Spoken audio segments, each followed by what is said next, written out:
Dans la dernière vidéo, j'ai mis en œuvre le mécanisme de traduction d'adresse avec surcharge, donc la NAT, sur mon routeur 0 qui fait un peu office de box. Cependant, dans l'état actuel des choses, n'importe quel poste de travail peut accéder à Internet. C'est pas forcément judicieux. Par exemple, en entreprise, on préconise que les serveurs aient le moins d'accès Internet possible afin d'éviter toute intrusion due à une faille de sécurité. Donc, il serait souhaitable de filtrer les accès Internet de notre réseau afin d'éviter tout problème de sécurité dans un avenir plus ou moins proche. Alors, par exemple, je vais garder mon exemple. Je souhaiterais que le serveur DHCP ne puisse pas, pour lui, pour le moment, accéder à Internet. Alors, je vais d'abord vérifier qu'il y ait accès. Donc, je vais retourner depuis mon serveur sur web.com. Il accède bien donc à Internet. Ce que je veux, c'est qu'il n'y accède plus. Alors, pour cela, je vais mettre en œuvre euh, quelque chose qu'on a déjà un petit peu abordé dans le cadre du mécanisme NAT, à savoir les ACL, SH-Run. Ici, sur mon serveur, sur mon routeur, j'ai créé une access list, une liste de contrôle d'accès, la numéro 1, qui autorise tout le monde. Et cette access list, je l'ai activée par le biais de la ligne IPNAT Inside Source List 1, interface Ethernet 01, overload. Maintenant, ce que j'aimerais, c'est que le serveur DHCP ne puisse pas accéder à Internet. Alors, mon serveur DHCP, il a l'adresse IP 172.16.0.10. Il faudrait que je trouve une solution pour que mon serveur DHCP ne puisse pas accéder à Internet. Pour ça, je vais créer une nouvelle liste de contrôle d'accès qui va explicitement interdire mon serveur DHCP à accéder à Internet.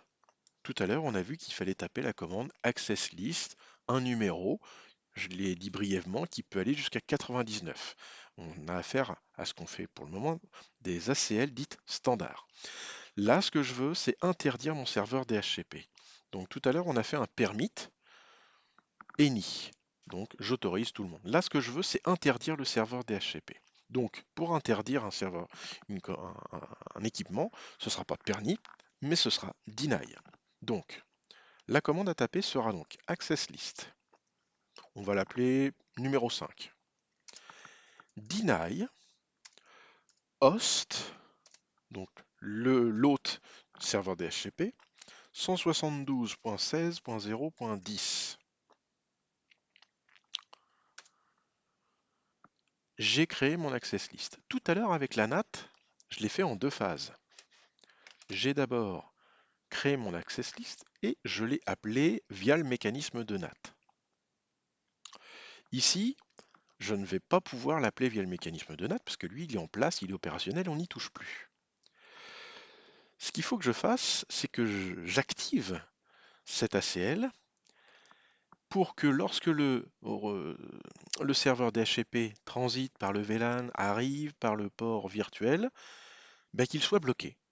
L'idée, c'est que quand il va arriver sur le port virtuel G0/0.20, qui correspond au VLAN du serveur DHCP, ben, que le serveur DHCP soit bloqué. Donc, je vais faire une modification sur l'interface G0/0.20 de manière à ce que la ligne, l'ACL numéro 5, soit activée. Pour activer mon ACL, c'est assez simple, c'est IP access group 5. Et alors là, j'ai une dernière chose à faire, c'est que mes données vont aller du serveur DHCP, traverser le switch, remonter via le port trunk, aller dans mon routeur et se connecter en entrant sur l'interface G0/0.20. Donc on est bien d'accord, on va rentrer dans le routeur par le biais de cette interface-là. Et c'est au moment où on va rentrer dans le routeur qu'on va essayer de voir s'il y a moyen de bloquer le serveur. Donc ici, comme je veux rentrer dans le routeur, je vais rajouter la notion de in. Si c'était une ACL qui concernait peut-être dans un autre cas la sortie du routeur, ce qui sera l'objet d'une autre ACL peut-être plus tard, on aurait pu mettre out. Ici, je fais IP Access Group 5 in. Je valide. Est-ce que mon serveur DHCP peut encore aller sur Internet? Web.com. Ah, je pense que c'est bon signe. Je vais attendre quelques secondes. Hein, il y allait il y a 5 minutes, il parvenait à accéder à web.com. Là, ça semble assez compromis. Pour l'instant, j'ai pas de réponse. Je vais refaire OK, go. Bon, visiblement, je n'ai plus accès à Internet. Super, eh bien j'ai réussi à faire ce que je voulais. Je vais quand même vérifier, parce que là j'ai fait des opérations qui peuvent être lourdes de conséquences, que mes autres postes n'ont pas de problème. Donc je vais sur un de mes postes et je vais faire web.com. Ah, tiens, ça marche pas. Ça c'est ennuyeux. Est-ce que sur l'autre VLAN, je peux accéder à web.com? Ah, l'autre VLAN parvient toujours à accéder à web.com. Mais ce VLAN-là ne peut pas. Donc je revérifie, je vais changer de PC, on ne sait jamais, sur un coup de malchance. Web.com. Si j'écris des bêtises, ça ne marchera pas. Eh bien non, ça ne fonctionne pas. La raison, elle est simple. Alors, déjà, ça fonctionne sur le VLAN 10, puisque j'ai activé mon ACL sur l'interface 20. On est d'accord. Donc ça veut dire que mon ACL ne concerne absolument pas le VLAN 10. Elle concerne que le VLAN 20. Mais il faut savoir une chose, c'est que quand on écrit une ACL, ça fonctionne de manière séquentielle. C'est une liste, Access Control List. Ici, j'ai dit que j'interdisais l'autre 172.16.0.10. Mais une ACL ne permet que ce qui est explicitement écrit. Est-ce que dans mon ACL, j'autorise les autres postes de travail à accéder à Internet? Non. Nulle part, il y a une ligne qui autorise le reste de mon réseau à accéder à Internet. Donc il faudrait que je modifie mon ACL de manière à autoriser tout le reste du réseau. C'est ce que je vais faire maintenant. Je ressors de mon interface et je vais retaper Access List. Toujours 5, c'est la liste numéro 5. Permit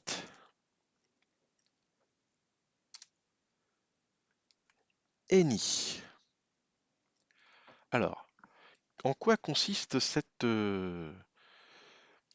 commande? Parce que tout à l'heure, j'ai mis que j'interdisais le 172.16.0.10 et là, je dis que j'autorise tout le monde. Alors, c'est quand même assez curieux. Je vais le faire. Et je vais refaire des essais. Alors, le DHCP, là, je pourrais être tenté de me dire, bah attends, là, j'autorise tout le monde, donc ça doit passer.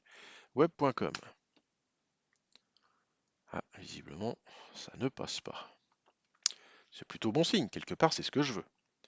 Je vais réessayer sur le poste sur lequel ça ne passait pas tout à l'heure. Est-ce que ça fonctionne? Web.com. Lui, ça fonctionne à nouveau.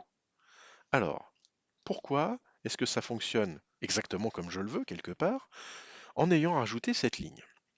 Eh bien, pour ça, on va faire une petite commande très simple. On va sortir de mon ACL et on va faire un sh access list. Donc, je retrouve l'access list 1, permis any, qui n'est pas en... Et je retrouve l'access list 5 et je vois qu'elle commence par 10, deny host 172.16.0.10, 20, permis any.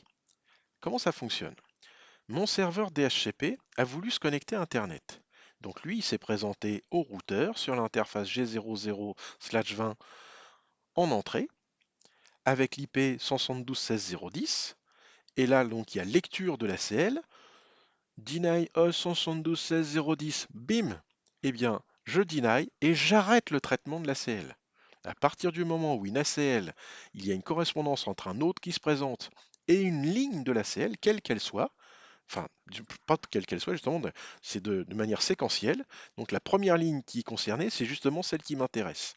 Donc mon serveur essaye d'atteindre le routeur, en fait, et ben il peut pas. Et le traitement de la liste de contrôle d'accès, de l'ACL, s'arrête maintenant. C'est-à-dire que la ligne du dessous ne sera pas traitée.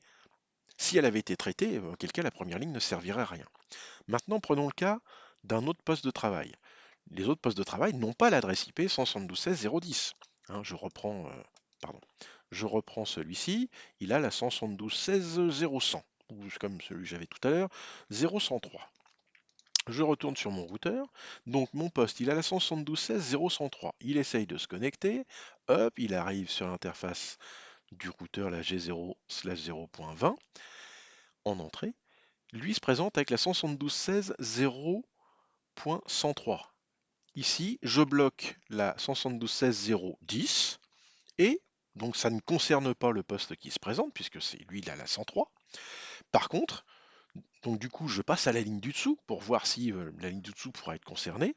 Mon poste, il est en 172.16.0.103, donc il n'est pas sur la première ligne, donc il est sur la deuxième, permit any, donc il est autorisé à passer. Voilà. Alors, attention, je retourne dans mon ACL. Conft. Et là, je voudrais justement interdire le 172.16.0.103. Comment je vais pouvoir faire ça? Je pourrais être tenté de me dire, bah, pas de problème, access list, 5, deny host, comme je l'ai fait pour mon serveur, 172.16.0.103.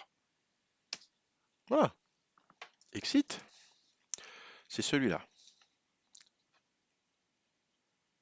Il a bien la 103. Est-ce qu'il peut accéder à Internet?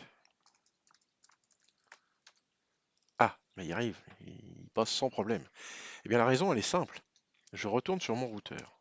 Je refais ma petite commande qui va m'afficher l'access list. Eh bien en fait, vous voyez, c'est séquentiel. J'ai rajouté une ligne d'access list 5 deny host, mais en fait elle s'est ajoutée en dessous. Donc 10, 20, 30, là il faudrait que ma ligne ici, elle soit au-dessus. Elle soit entre la deny host 172.16.0.10 et la permit any. Parce que là, comme elle est à la fin, il y a d'abord l'exécution de la permit any qui va se mettre en œuvre pour mon PC numéro 6, qui a l'adresse IP 0.103. Donc la dernière ligne que je viens de saisir, elle ne sert strictement à rien à cause de la ligne qui est juste au-dessus. Dans ce cas-là, sur une ACL dite standard, il faut la réécrire entièrement. Voilà, c'était une présentation des ACL standards sur un équipement Cisco. Dans la prochaine vidéo, j'aborderai la notion d'ACL étendu qui permet plus facilement de la réécriture et de la modification d'ACL.